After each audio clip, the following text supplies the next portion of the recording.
Welcome to the Shake Up Podcast. I'm your host and co-founder of Mr. Consistent, Jared Bell. This is a podcast where we invite friends of the brand into our studio. We get to know their story a little bit better.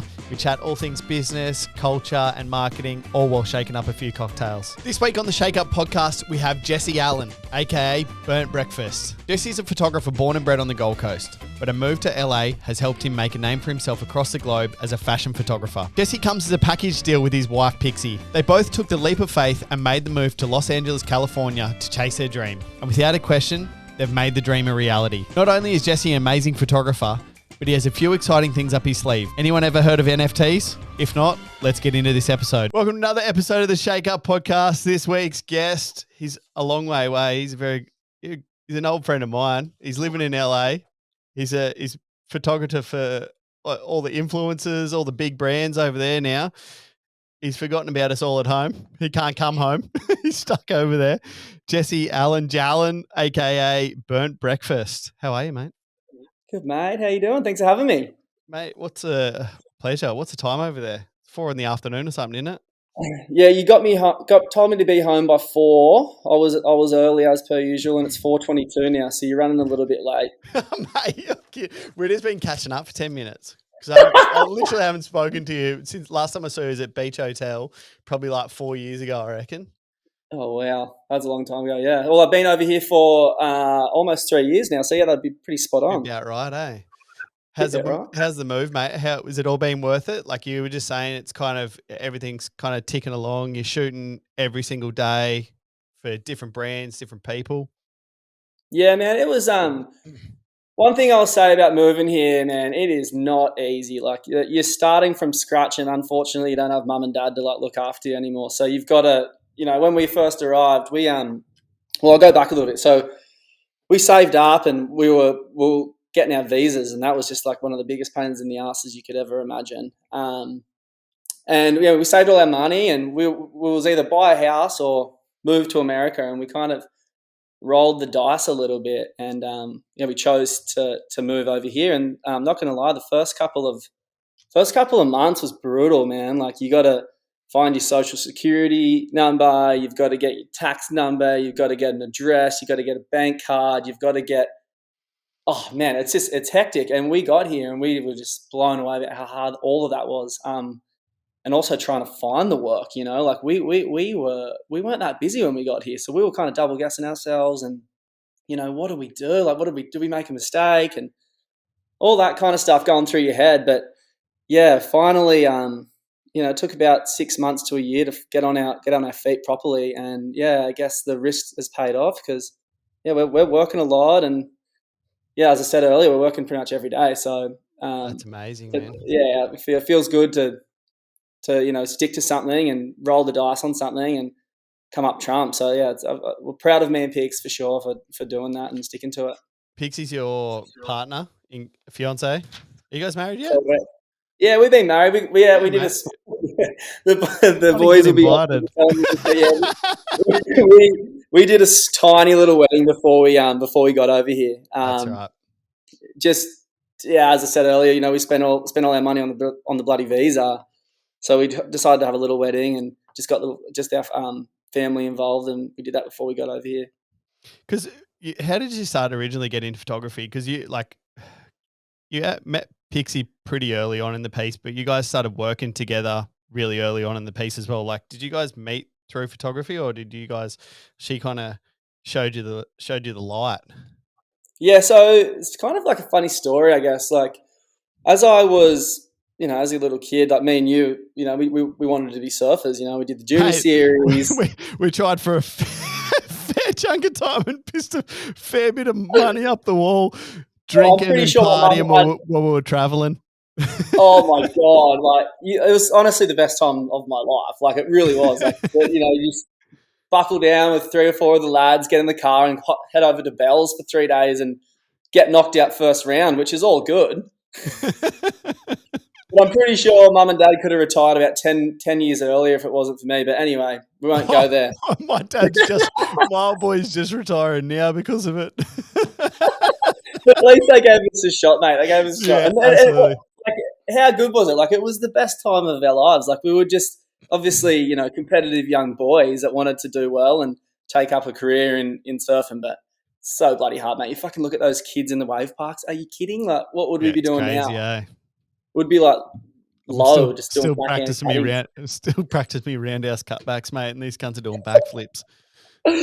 Yeah, man. So we did that, and I kind of went through this time in my life where I really didn't know what I wanted to do after that. It was hard to say that I wasn't going to make it in that industry, and it was sad. And I did put a lot of effort in. And when you're at school, you're like, I'm going to be a surfer. I'm going to be a surfer, and your teachers are like, this kid's fucking out of control. Yeah, you're But banking on it, eh? yeah, you're banking on it. You're banking on it. And I went through this in my early 20s of like, what am I going to do? And I wouldn't have even called myself or thought of myself as a creative until I kind of worked out what I wanted to do. And I remember meeting Pix at a little place that you might know of called Elsewhere. I'm pretty sure you used to work there, didn't you, Belzy? Nah, mate. Me and you just used to go there and go ham sandwich every Saturday Oh, night. God. So I remember I met her there. It was 3 a.m. on a Monday. And I met her, and we were hanging out, and I told her that I was interested in photography, and she said to me, I remember it like clear as day. She said, "I'm a photographer. I can teach you everything you need to know." And I was like, "This chick's definitely taking the piss," but whatever. So we ended up meeting out the next night. We went on a little date, and we just talked about it, and yeah, we just kind of got into it organically. It wasn't something that we forced or anything like that. It was just something that I fell in love with. And I remember the way we started was actually I would just shoot her a lot. I'd learn from that, and I would, she would teach me and coach me about what different angles and lighting and lenses and all that kind of stuff. And it just built from there. And then that's kind of how it all started.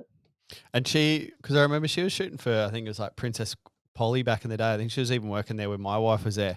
And then you kind of became slowly started becoming a bit more of a package deal because of shoots and stuff you're doing. Like you started shooting heaps of campaigns and like bigger shots where a crew is more required than just a photographer, and you need to shoot video, photo, all those kind of things. And I guess you guys become a package deal and get the whole job done with two people that are literally on the same wavelength as each other.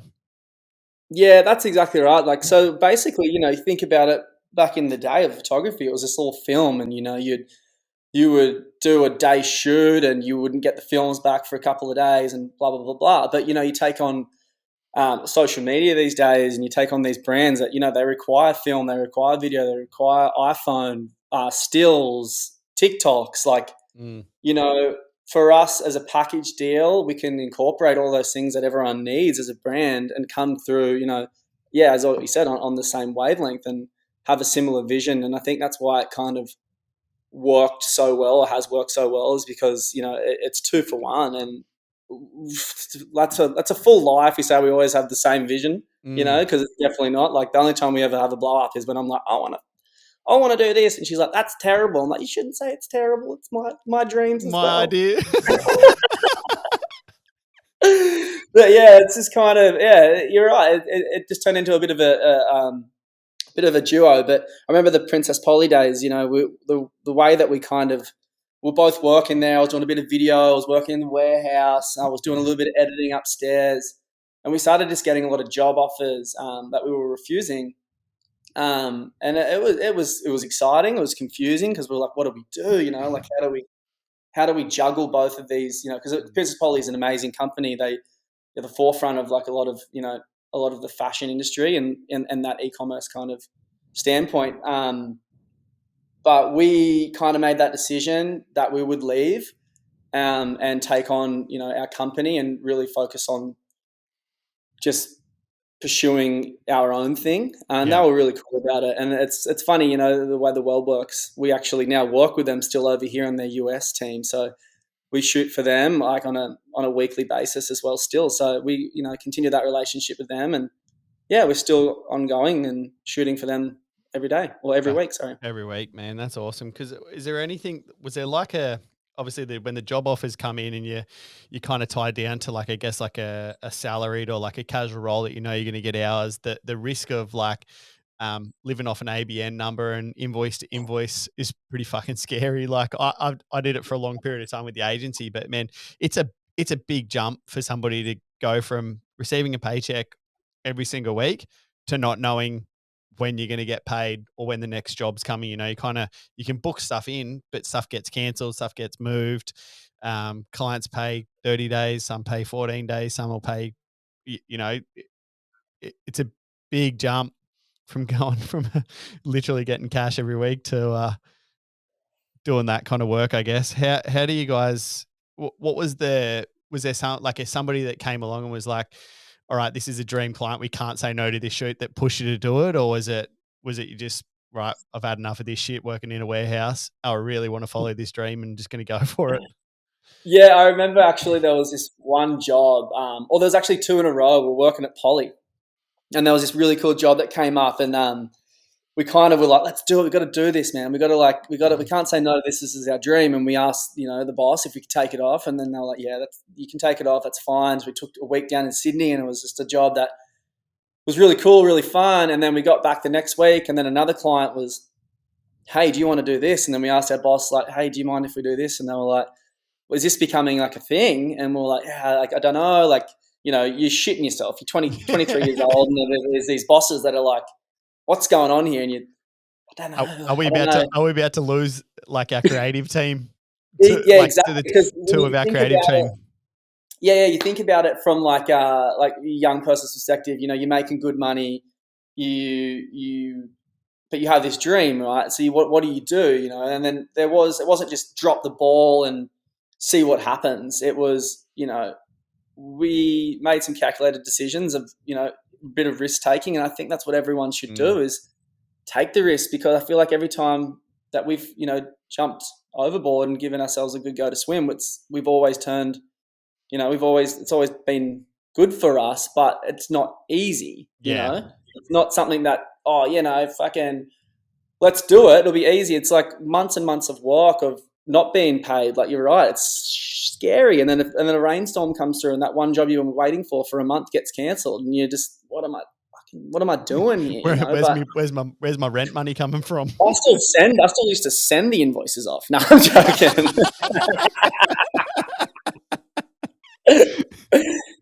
Hey, can I get an advance? Yeah, I think a rain advance. It's like, I can actually have that rain check. Yeah, absolutely. Who's your inspiration, man? Like, who, I guess, do you guys look for? Because you guys have a very unique style. And it's like, I see your photos, I'm like, that's fucking Jesse's photo. But you guys have anyone that you kind of look up to, or that sort of helped you guys get to where you are, or drawn inspiration from photography wise? That's a pretty great question, and it's something that I couldn't pinpoint to like a certain photographer or a certain style. I think everyone has their own, take on things. Like, you could put 5 photographers in a room and say, shoot this apple, and everyone would have a different way of shooting it.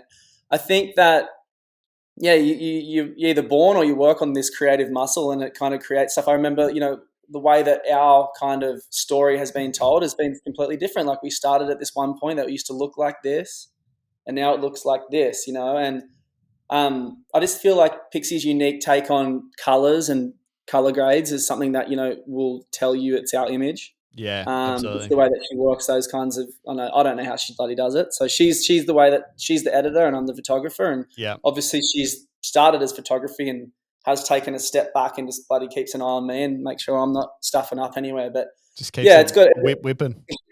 Yeah, I got a couple of scars on me back actually. But yeah, going back to it, I know what you're saying, we do have a style, but it's nothing that we kind of, I don't know, we didn't think about this would be the way that we do it. It's just something that comes to fruition and something that comes straight from the heart. And, one day I'll approach it one way, the next day I'll take it this way.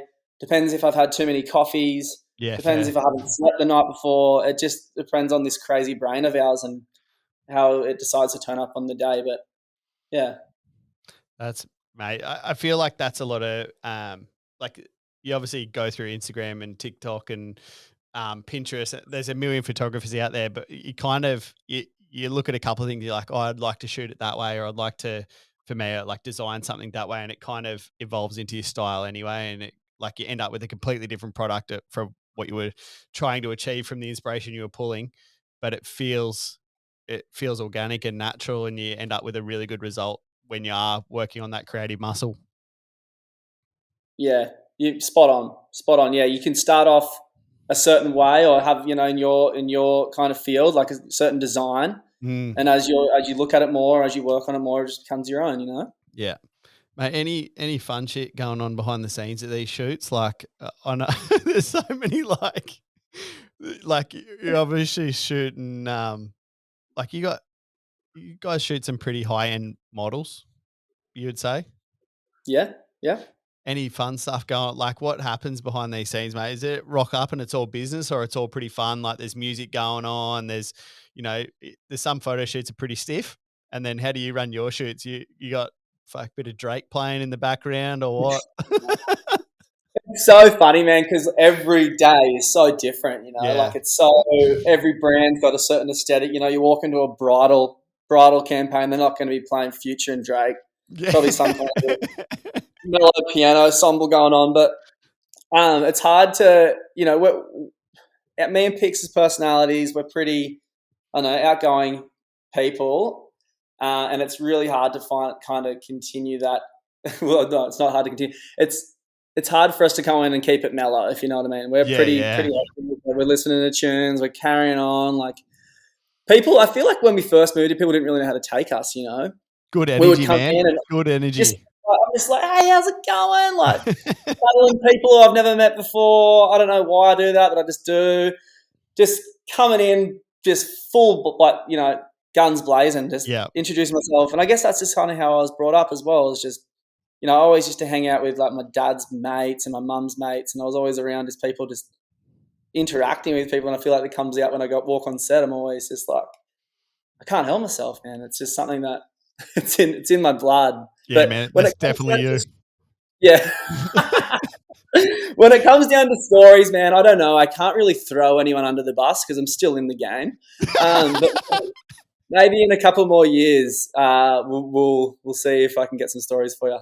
Nah, mate, you are definitely like that's the one thing. Like when you walk into a room, like the energy is just so good, man. Like, and you and Pete, like whenever, I don't know, when you walk into a bar, even like when Jesse and Pix walk into a bar and you're gonna have a good night, like the energy and the vibes there. And I imagine that's what the photo shoots are like when you walk in. It's just like, it doesn't matter who's in the room, they're on board and you're going to get a good result from them just purely based on that energy. Oh, thanks for saying that, man. We actually had a shoot a couple of weeks ago with Future, and he rocks in the door and he's got like 20 dudes behind him. They're like smoking these blunts, they're drinking tequila. And I'm just like, I remember he's walking out of the studio and I was walking out of the bathroom and I walked behind him and with all his crew, and I'm just like walking with his crew, just like, what's up, boys? Like, who the fuck is this boy? I was just like, how you doing? I'm the photographer. Let's get lit. Who's this little Aussie kid just fucking running amok in here?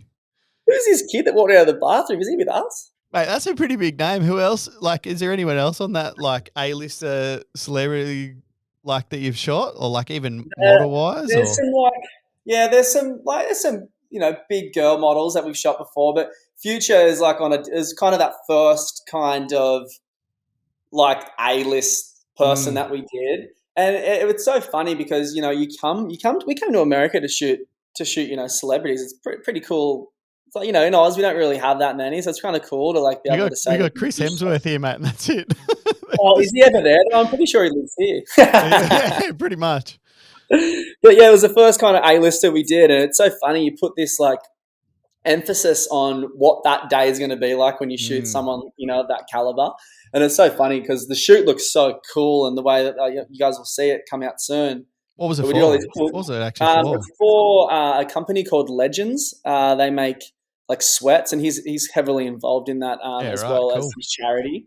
But yeah, we're in this tiny little room, man, and it was like, I'm like, wow, I didn't expect my first kind of like A-list like celebrity to be in this dungeon. Like, what the hell's going on? But it was just one of those moments where you think, nothing's ever as it seems. But it was a pretty cool day, and the way that the shots came out and the way that he performed for me, he was a superstar, and the images are epic. That's sick.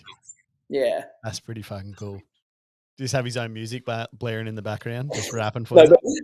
that was so funny that you said that because he didn't, but everyone in the studio was doing it, and he was just like, yeah. I was like, fuck, what are we listening to right now? Like, this is Future. I'm like, oh, sweet. Oh, cool.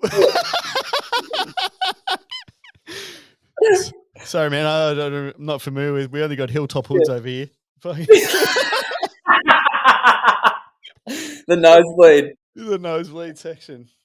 Yes. Mate, that's awesome. And you guys, is there been any like other pinch me moments? Like obviously I saw I think it was your pics posted a couple of weeks ago, like you guys had a billboard, like one of your photos, I think it's for Polly up on like in Hollywood somewhere, like on a billboard or something like that. That's obviously a pretty big pinch me moment. Like that's a huge moment for you guys. Is there been any other stuff like that you've had? Well, yeah, we've had a few billboards now, which is obviously a massive pinch me moment, man. Like you strive for this stuff as a photographer for people to see your work, and that's just one of those kind of accomplishments that we could tick off our box. And we've had a few. We actually had. Oh wow! How do I not toot my own horn here and not? Nah, toot it, bro. All right, I'll toot it. We actually had 180 billboards in London at one stage, which was pretty crazy to hear that come through from our agency, which was pretty cool. But the billboard in America that came through, the Princess Polly one, right? So it was on Sunset Boulevard, and I remember exactly where it was because me and two mates when we were 19. We went to America. It was Timmy Billman. Oh, should I name names? Yeah, throw them under the bus. Yeah, you can throw them under the bus, man. It was with Tim Billman and Tully Culpin. we were on Sunset Boulevard, man. We had our fake IDs out. We were at this ranch club. Like, we were just like animals, man. Like, we walked out. It was like 4 a.m. at this club. And I remember looking around, all these billboards are out. And I was like, this place is just mental. Like, what is going on? We're like in this, we've only heard about this stuff in movies. We're 19 years old. We're actually in Hollywood. And I remember that actual scene of me thinking like that. Well, I wasn't thinking, I was yelling it out in, profanities and to all the boys. But that's exactly where the billboard was, where we walked out of that club that time. And I just looked up and I was like, wow, like this is so funny where life can take you. Because at that stage, I hadn't even picked up a camera yet, Yeah.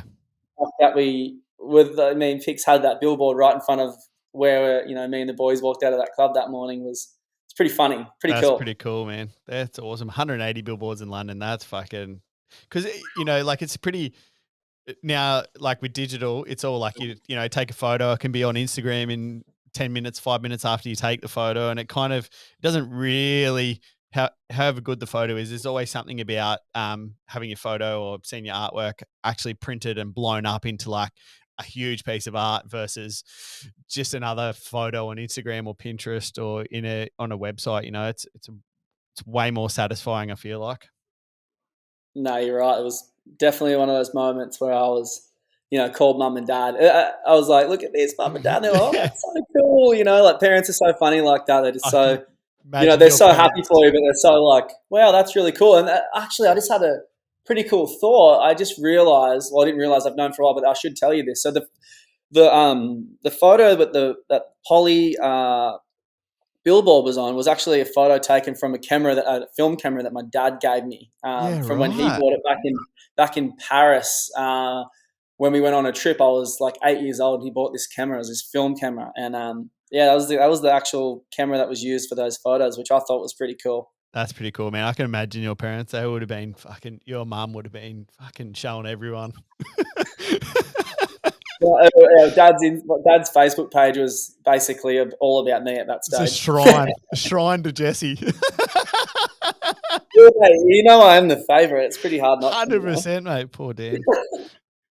Mate, that's awesome. What's next for you guys? Are you staying over there? Are you coming home? Even though you probably can't come home, what are you guys doing? You guys traveled heaps, hey? Like you guys were traveling to Bali and shooting in heaps of different locations, which you probably haven't been able to do for a little while. Yeah, it's funny because LA was hit first, with the big COVID RAF, and we were shut down, kind of like what you guys are at right now, for about a year. So that was another scary moment, like, wow, we've spent all this money to be here. We're starting to get busy. Lock down the hatches. No one's allowed outside. But we were one of the first people to open up as well when it all kind of, what America's like, you can't really lock that place down. So Yeah. we were able to travel back to Mexico, and we've been to Hawaii. Obviously, it's part of the States, but we're still, going overseas there. And we've continued to travel a little bit, but majority of our work's been back in LA. We're doing a lot more studio stuff here, which we never thought we'll kind of get into. We will very much like natural light, beach, Locations and stuff. Yeah. yeah, swimwear photography. But being here, we've got we've got really into lighting, and we've got a huge team now. We've got we've got our digis, we've got our gaffers, and we're creating all these sets, which is really cool. And it's cool to be able to be in a city and have a team that you can create what you want. Yeah. But next for us on the agenda, we've just applied for another 3 years for our visa. So we will be here for at least another 3 years, but hopefully home opens back up and we can kind of come back and forth what we used to. So it's not as, I haven't seen mum and dad for 2 years, man. That's which crazy, is, man. like we're all pretty family orientated back home. And for us, you didn't move out of home for fucking so long, bro. You lived at home too. Oh, no, that's Dan, mate. That's Dan, wrong child. No, I moved out and back home probably about 35 times until I was about, I don't know, 26. Yeah. Oh, man. Dan's still living at home. Kind of, yeah. He's not far away. He's about half an acre up the road. Half an acre up the road. That's so cool. Man, we won't go too hard into this Praying Hands Club thing because I'm not an NFT expert, and you're like, this is obviously like something that you guys are doing, playing around with and moving into, and like the whole NFT and the blockchain and the like mate, all these words that are just like they're couple more acronyms to get through. Mate. They go in one ear for me. Like I get it and I understand it, but I don't understand how to do it. What are you guys doing with this Praying Hands Club thing exactly? Because it looks like there's there's a charity element to it. There's yeah. So it sounds like you're about the same knowledgement as I do about NFTs. It sounds cool, and I want to know, but I don't. I need it spoon-fed. Yeah, don't worry. I've had it spoon-fed to me multiple times, and I'm still just shaking my head at the meetings going, yeah, totally. That sounds really good. No, but one of my really good friends that I grew up with down in on the Goldie, Jai Snowden, he's been designing clothing, and he's been an artist for quite some time. And I FaceTimed him the other week. I FaceTimed him probably like 2 months ago. We were talking. Oh no, what about? I just like Margie mix and stuff because obviously like it's a bit of a thing over in the States, cocktail like or margarita mix anyway. But he's like, and he was telling me what he's doing and working on. It's just a random phone call, and we're just having a chat. Oh no way, that's fucking hilarious. Yeah, so he obviously a good mate of ours. Pretty switched on dude, like he's been at the forefront of a lot of like cool ideas. And I remember talking to him maybe like a year ago, and I was like, Jibby, like if anything cool ever comes up or you think of anything cool, man, like you let me know, right? You let me know. And he's like, yeah, whatever. But anyway, he calls me like 3 or 4 months ago, and he's like, Jarrett, you ever heard of NFTs? And I'm like, oh fuck, what's this about, mate? Like, come on. Anyway, tries to spoon feed me a bunch of information, and he goes, I want you involved. I think it's really cool to work on together. So yeah, we've been working on this Praying Hands Club now for about 3 or 4 months, and it's doing really well. We launched like 5 days ago. We've sold about 800, and we've got 2,222 in total to sell. It's a really cool organization that's giving back to the homeless community of Los Angeles and a lot of America. It's pretty bad over here right now after the pandemic. A lot of people lost their jobs. So the best way to explain an NFT that he explained it to me, which I thought was a really good way and an easy way to kind of get around everyone's head. So basically, it's an online digital baseball card, right? Yep. You buy it. You can buy it from all sorts of different websites. I use a platform called MetaMask. You purchase it on OpenSea, or you go on prayinghandsclub.com, and you can purchase it through there. And we give a huge portion of the funds to homeless in America and in Los Angeles. One of the other things that we're working on as well is creating a a clothing brand as well. That's hopefully going to be in Pakistan, which is pretty exciting, and that'll also give back to the homeless community as well. And the cool thing about our NFT is basically once you own that, you also own a part of the clothing company as well. So you continue to make money, and that's what it's all about as well. Is not only helping yourself financially, is also helping in a good cause, which is pretty cool to be part of. That's rad, man. That's really cool. Congratulations, mate. It's so funny, eh? Look at them trying to be like so quiet in the kitchen. We had to do a visa run and we missed Thanksgiving, so we're doing it tonight. Yeah, sick. How good. Well, mate, I won't keep you for too long. I'm gonna go buy some Praying Hands Club NFTs after this, I reckon. Yeah, give back, mate. Give back, mate. It's cool. Like I literally, like, we want to do something for it here. It's working out what you can do, and it's obviously a good way to move forward, and it's being at the forefront of, I guess, technology, because I feel like all that shit's just, it's going to get more involved, and it's become more of a thing for the future anyway. So either get on board now or catch up in 5 years' time. And that's exactly right. It's like being, FOMO at its greatest, not everyone's going to be super knowledgeable about these times, and not everyone's going to know everything about it, but, it's good to be a part of something new and, be at the forefront of potentially, the future of what's to come. Bit of learning. Bit of learning, mate. It only took me about 14 meetings to get you that information, but I got there. I want to have someone come in and spoon feed it to me in the next few weeks. I just want to say thank you so much for coming on, obviously taking your time out of your day on your Saturday over there and giving me a bit of time out in your Thanksgiving time.